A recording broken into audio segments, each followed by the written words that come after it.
Hi, I'm Greg Marshall, President of APAS. In Saskatchewan, May is traditionally the month for spring seeding. Here we are, marching through the month of May, and very little seeding has been done, and pasture grass is barely coming out of dormancy. The crop maturity window of 100 days is steadily approaching that first fall frost.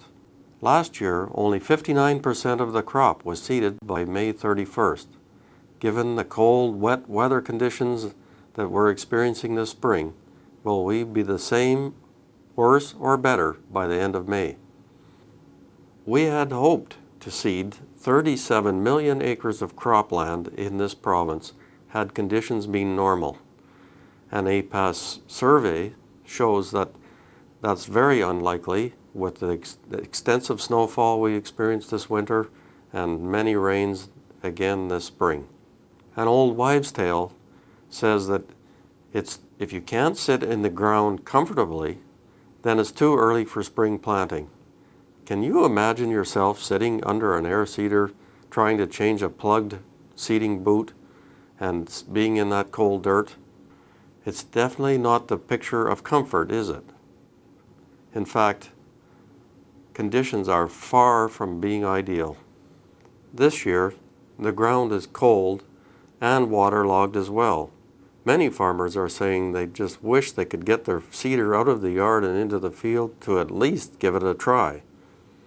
The weather this week is for cool, cloudy, and wet conditions. Whatever happened to the dry conditions that we really need? Can we wait for ideal conditions? Only time will tell. Sask Crop Insurance provides a $70 per acre coverage for unseeded acreage for land that is too wet, but this doesn't qualify for land that is dry enough to seed. If you cannot access your fields just because the roads are washed out or underwater, you still have to make an attempt to seed those acres where coverage is not available. I encourage you to deal with your RM and try and get those roads fixed so that you can get into the field. To date, less than 1% of the 37 million acres that we expect to seed has been already seeded. That's less than it was 1 year ago. 59% of the province's acres are reporting surplus moisture levels.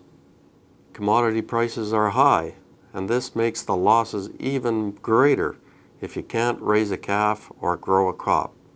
We have a lot to lose again this year. I'm Greg Marshall, President of APAS.